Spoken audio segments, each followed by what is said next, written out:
वहीं एनडीटीवी के संवाददाता देवश्री माली ने बीजेपी प्रत्याशी और ऊर्जा मंत्री प्रद्युम्न सिंह से बातचीत की है। आपको सुनवाते हैं।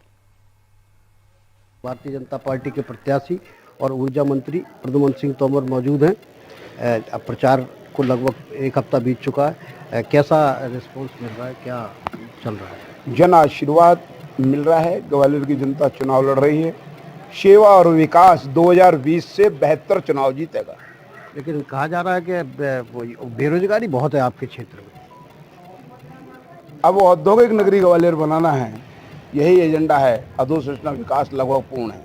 तो क्या काम आपने अब तक? जैसे आप देखिए एलिवेटेड रोड, आप देखिए ग्वालियर का सिविल अस्पताल, 3 CM Raj school, 1 smart school, 1 PM3 school, मनोरंजनालय, आप ऐसे अनेक पार्क, रोड, बस अड्डा, अंतर्राज्यीय बस अड्डा बन रहा है सामने, खेल का stadium, airport, railway station. Gwalior की तस्वीर बदल रही है। कितनी चुनौती है कांग्रेस से? ग्वालियर की जनता 2020 से बेहतर चुनाव जीत रही है। वहीं कांग्रेस ने सुनील शर्मा को उम्मीदवार बनाया है। उनसे बातचीत की एनडीटीवी के संवाददाता ने। हमारे साथ ग्वालियर विधानसभा क्षेत्र से कांग्रेस के प्रत्याशी सुनील शर्मा जी मौजूद हैं। हम जानते हैं कि कितनी चुनौती मिल रही है आपको यहाँ, कहते हैं कि या कितनी चुनौती दे पा रहे हो? चुनौती तो भाजपा समझ रही है।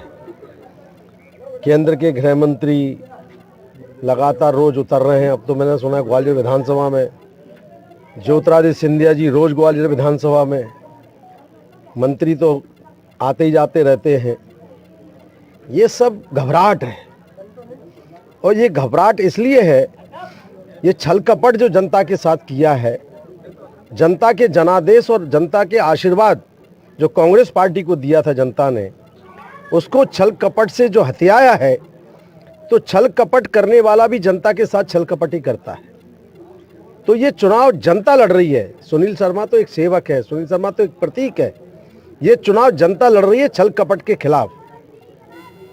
लेकिन जो आपके सामने प्रत्याशी हैं वो तो कह रहे हैं कि सबसे अधिक विकास उनके क्षेत्र में हुआ है, एलिवेशन रोड से लेकर के, और बहुत सारी रोड बनाई गई है। हमको एलिवेटेड रोड चाहिए, ठीक है, लेकिन उससे पहले हमको रोजगार चाहिए।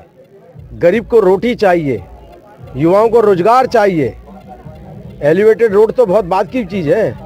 आपने सड़कों की हालत देखी। अब चुनाव आ गया है तो उनकी डेंटिंग पेंटिंग की जा रही है। अतुल राठौड़ जैसे युवा पत्रकार की मृत्यु सड़क दुर्घटना में सिर्फ इसलिए हुई कि सड़क जर्जर थी।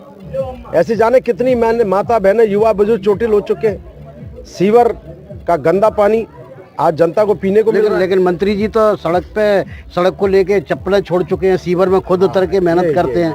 वही मैं कह रहा हूँ, सीवर में उतरे, फोटो खिंचा, उसके बाद क्या हुआ? सीवर तो आज भी फन रहा है। चप्पल क्यों छोड़ी? भाई सरकार आपकी, आप मंत्री, ठेकेदार आपका, प्रशासन आपका, और सड़क नहीं बन रही तो बोले चप्पल छोड़ूंगा। तो चप्पल क्यों छोड़ा आपने? आप मंत्री पद छोड़ते और कहते कि मैं नकारा साबित हुआ इसलिए मैं मंत्री पद छोड़ रहा हूँ। ये चप्पल उतारना, नाले में उतरना, ये जनता अब समझ गई कि सिर्फ एक ड्रामा है, और ड्रामा ज़्यादा दिन जनता को धोखा नहीं दे सकता। जनता हमेशा सत्य का साथ देती है। ये चंबल की धरा है, गालव ऋषि की तपोभूमि है। ना तो किसी को धोखा देती है, ना धोखा देने वालों को माफ करती है। लेकिन जब समस्या इतनी थी सुनील जी, तो फिर आप इतने लंबे अंतर से चुनाव क्यों हारे? हाँ, ये बात भी ठीक है। छल कपट, सरकारी मशीनरी का दुरुपयोग जनता ने सब देखा है। अब क्या बदल गया?